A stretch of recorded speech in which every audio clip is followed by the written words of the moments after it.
à tous les organes de presse qui ont bien voulu répondre à notre invitation. Malgré des tentatives répétées de diabolisation de la presse motivée par des intérêts purement partisans, les journalistes demeurent une sentinelle qui protège notre jeune démocratie. Comme tous les secteurs d'activité, la presse rencontre certes des difficultés qui alimentent parfois des confusions. Cependant, cela ne doit pas être un prétexte pour jeter en pâture indistinctement les journalistes et autres acteurs de la presse. Nous, jeunes de la République des valeurs, réitérons notre engagement pour une collaboration saine et pour la défense de la presse contre les insulteurs de Pastef. Cette conférence de presse a été initiée pour nous exprimer sur l'actualité du pays et pour montrer que nous sommes actuellement gouvernés par des pouvoiristes qui se sont mis dans la peau de révolutionnaires, ce que les Sénégalais ont commencé à découvrir eux-mêmes. Nous aborderons essentiellement 3 points: la réduction des comptes, la crise économique et la question de l'amnistie. Pour la réduction des comptes, la République des valeurs est d'accord sur le principe de la réduction des comptes. Le régime de Pastef semble résolument engagé dans une campagne de réduction des comptes, comme cela a été annoncé en grande pompe depuis l'élection présidentielle. La République des valeurs réaffirme son adhésion à toute entreprise visant à préserver les intérêts de notre pays. La réduction des comptes est une demande sociale, qu'il n'y ait pas d'amalgame. Nous sommes entièrement d'accord pour que la lumière soit faite sur la manière dont les deniers publics ont été gérés.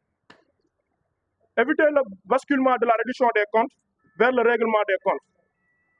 Nous craignons tout de même que la réduction des comptes bascule vers un règlement des comptes comme nous avons pu le constater avec le régime précédent. En 2012, les Sénégalais avaient manifesté sans embâche leur souhait d'une réduction des comptes effectifs. Nous connaissons tous la suite. Cette demande sociale a été prise comme prétexte pour effectuer un règlement de compte politicien. Le risque du détournement de cette demande sociale est encore beaucoup plus grand avec le régime Pastef. Les hommes pastefiensis sont des adeptes du Gatsa Gatsa.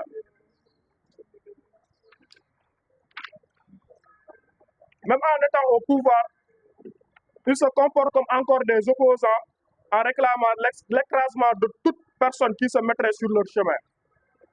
Le détournement est également plausible si l'on regarde ce qui se passe actuellement.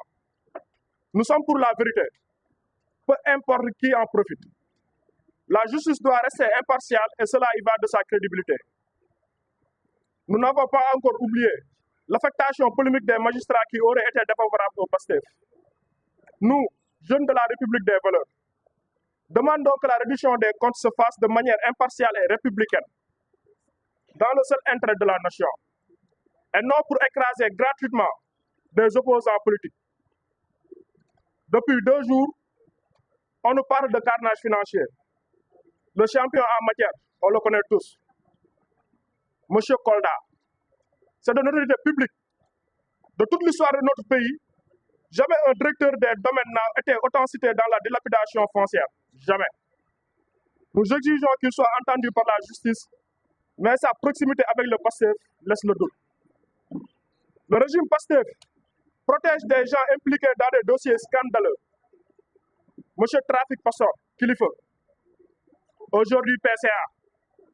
Madame Aminata Touré, ancienne présidente du Conseil économique, social et environnemental, impliquée dans un détournement de près de 2 milliards.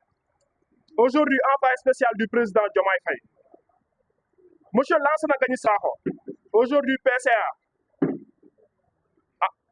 qui avait catégoriquement refusé en 2019 de se conformer à une ordonnance de la Cour suprême pour octroyer des marchés à des copains qui, curieusement, sont impliqués dans la récente affaire ONAS, bloquée par la justice.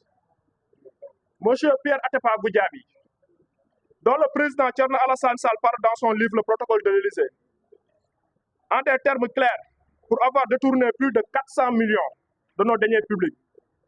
Sans parler du rapport de la Cour des comptes qui l'épingle. Pour terminer, sans épuiser cette liste, qui peut sérieusement croire qu'un opposant qui tiendrait les propos proférés par Abbas Fall lors des dernières législatives ne serait pas inquiété par la justice? Tout cela montre que la réduction des comptes que nous demandons sera un règlement de compte.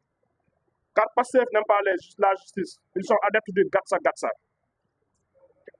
Sur la crise économique actuelle, Le rapport de la Cour des comptes récemment publié révèle que notre pays est dans une situation économique précaire, proche de la survie. La République des valeurs a identifié plusieurs biais dans ce rapport.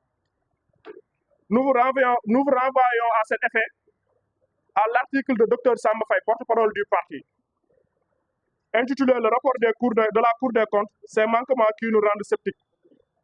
Toutefois, malgré ces insuffisances, une chose demeure certaine, l'état des finances publiques est catastrophique.